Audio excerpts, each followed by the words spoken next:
Schedule a free design consultation, and the more you buy, the more you'll save on blinds, shades, shutters, and more from Budget Blinds. Visit budgetblinds.com today. And it's playoff time for the Lakeland Rustlers basketball teams. Moses joins us in studio and has more. Yeah, and it all starts with a remarkable season for those ladies. My goodness. And it's been a steady improvement for them. So you know you've seen that progress around the time, but man, this team, they look good. They're for real. And they're just 3 wins away from entering uncharted waters. Last year we went in as the 6th seed, and we're just kind of hoping to win that game against the 3, whereas this year the girls are very determined. Their goal is to win ACA season to head to nationals. After being here for this my 4th year, that's something we wanted every year, and we kind of just we were close but not close enough. This is really the team that could get there, so that would just mean a lot to me. It's amazing what a team can do in just a season.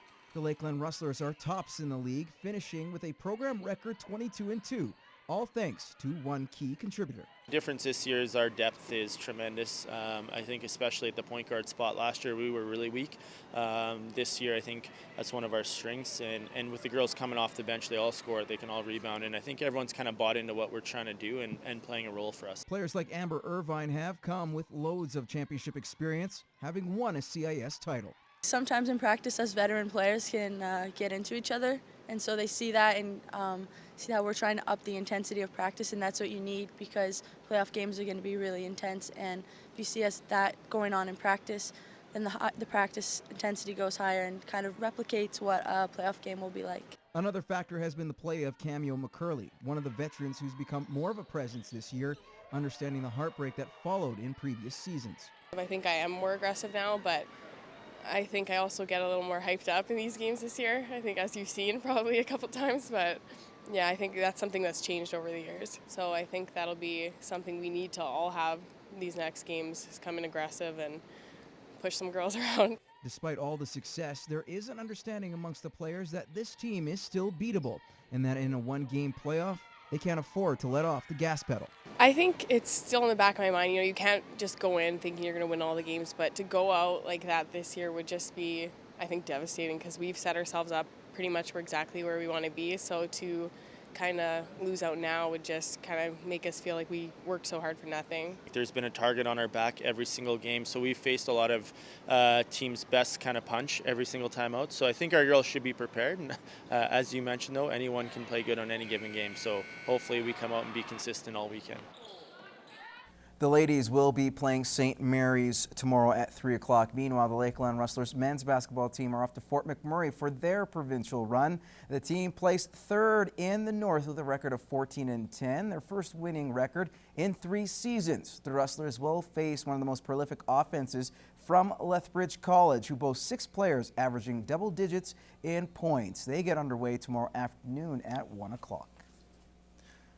Now, meanwhile, the Lloydminster Junior B Bandits are back in action tonight, down 2-0 in their playoff series with Wainwright. The Bisons have owned each meeting this season on top of the first 2 games of the series, averaging 7 goals in each one. Now, the Bandits return home with a 1-2 record at the Civic Center during the playoffs, but look to turn that around with a good crowd to cheer them on. Puck drop is set for 8:30. As for the Baker Hughes Bobcats, they're also in action, but this time in Edmonton, fighting for their playoff lives. Down 2-1 in their best-of-5 series, in the Southside Athletic Club would love nothing more to put this one to bed with a win. The Bobcats had a first-round bye, earning home ice advantage for the semis, but so far it's been a disadvantage. The Cats have lost both home games with a 1-0 shutout in Game 1 and a 4-2 loss in Game 3. But the good news is the Cats have shown they could win on the road, taking Game 2 by a score of 2-1. Now, puck drop is set for 7:45 at Bill Hunter Arena, and we'll have an update for you tonight on our late night cast. As we first told you last week, the AAA Bobcats were without a few key pieces in their lineup for the first 2 games of their series with SSAC due to the Canada Winter Games. Well, Kobe Moore, Zane Franklin, and Jansen Leslie all competed for Team Alberta. The boys helped lead the province to the gold medal game, an experience they say they won't forget. It was definitely an amazing experience. I mean, once in a lifetime thing. Only get one shot at it, and we came second, which was unbelievable. We weren't even supposed to come top 4, and we came second, so I mean, that's unbelievable for us. While Team Alberta lost 3-1 to Team Ontario for gold Sunday, Zane Franklin left the mark, scoring with just a second left in the game to break the shutout. And it was a quick turnaround for those trio because they had to drive back to the border city on Monday. The experience, though, definitely worth it. Being stacked up against the odds and being able to prove everybody wrong, it's just a great feeling.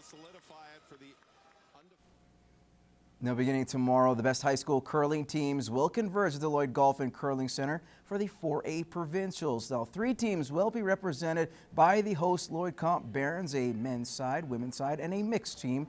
As the teams practice this afternoon, they tell Newcap Sports they're ready to go. We're pretty relaxed. We've been practicing for this for a long time, and we've been looking forward to this moment, and yeah, everybody's feeling pretty confident out there. I just think it'll be a really good experience for all of us girls to play in this, and for some of us it's our first time. Like for me, it's my first time, and I think it'll be just really good to get that experience. Well, our mixed team did bring home the gold in zones, so we would be very happy if they came home with any type of a medal in provincials as well. Now, the opening draws begin tomorrow at 4 o'clock.